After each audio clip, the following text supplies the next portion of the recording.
السلام عليكم ورحمة الله وبركاته. ازيكم حبايبي؟ عاملين ايه؟ كل سنة وانتم طيبين ورمضان كريم عليكم وعلينا يا رب.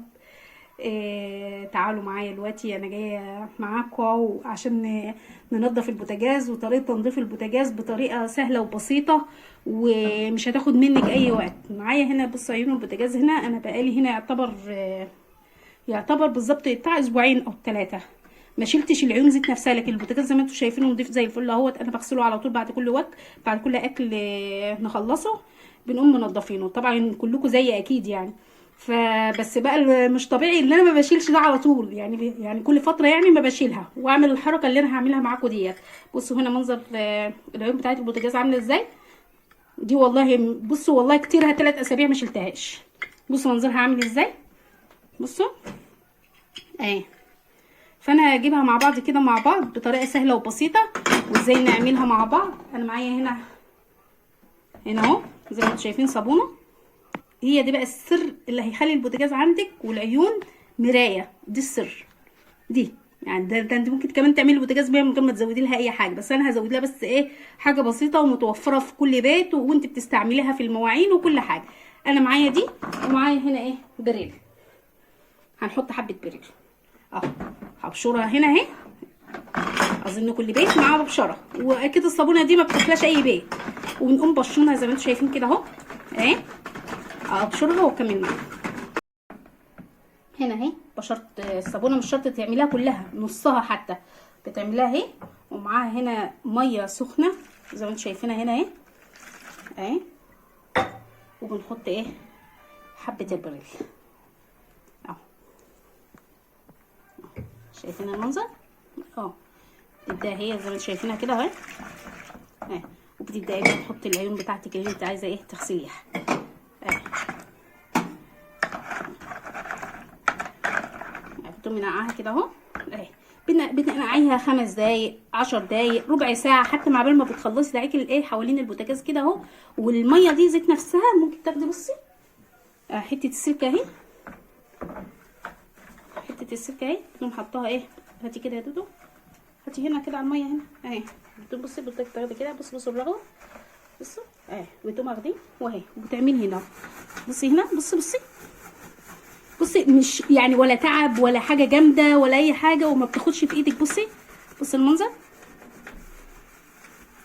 بصي المنظر بيلمع ازاي اهي. بصي او كل ده زيوت، بس مش هقول لكم زيوت تراكم، لا هو يعني مش كتير والله، مش شلتهاش يعني بقالي فتره يعني. بصوا اهو ولا تعب ولا هي حاجه بنشيل همها، لا ولا تشيلي هم اي حاجه ساعتها. بص المنظر اهي.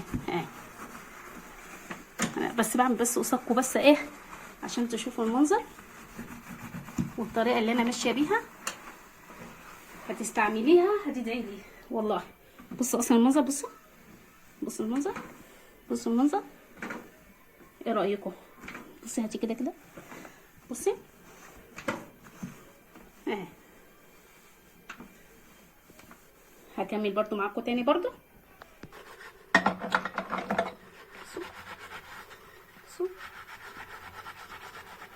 بصوا المنظر من تحت بس. شوفوا الصابونه كده اهو، وقت ما بتعملي كده اهو. بصوا المنظر اهو، السواد كله.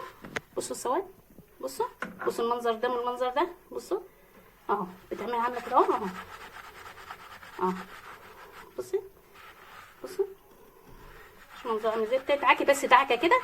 اكيد كلنا عندنا الايه المشكله دي، إيه بتبقى عاملينه والعيون بتستحملش، بتتوسخ على طول. انا قلت ايه اشاركوا بس معايا وانا ايه بنضفه، والطريقه اللي انا بنضف بيها اللي هي العيون. بصوا البوتاجاز بقى منظره ازاي. بصوا شوف حلو ازاي. بصوا العين بقت عامله ازاي. بصوا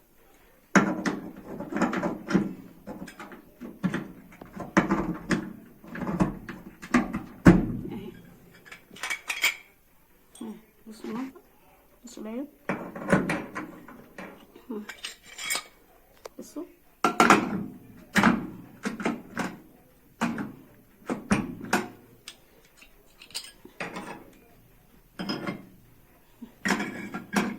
بصوا بقى منظر البوتاجاز بقى عامل ازاي وحوالينه. وعندي العين ديت ما بتشعلش، قربي كده يا دودو. بصوا العين هنا ما بتشعلش، بس نضفتها. بصوا المنظر، نضفتها وهي حواليها وما فيش اي حاجه عليها هنا تحتها. شايفين المنظر؟ شايفين كل ده اهو. بصوا المنظر. ولو عجبكم بقى التنظيف بتاعتي والطريقه بتاعتي، ما تنسوش بقى ايه في كلمه حلوه تشجعني ان انا اعمل لكم فيديوهات اكتر واكتر واكتر. ومتابعيني اللي بره مصر وجوه مصر، كلمتكم ديت بتحفزني ان انا اعمل فيديوهات كتير والله. وبصوا هما بيقولوا لي اعملي اي فيديو، احنا بنحبك وبنحب اسلوبك في الكلام، على ان انا عارفه ان انا اسلوبي برضو يعني مش يعني كلامي بيطلع مش قد كده، بس انا بتكلم برضو على قدي. وبحبكم كتير والله، وما تحرمش منكم كلكم اللي بيخش لي على الخاص وبيقول لي كلمه حلوه. بحبكم كتير. ما تنسوش بقى في الاشتراك واللايك وتفعيل الجرس ليوصلكم كل جديد. مع السلامه.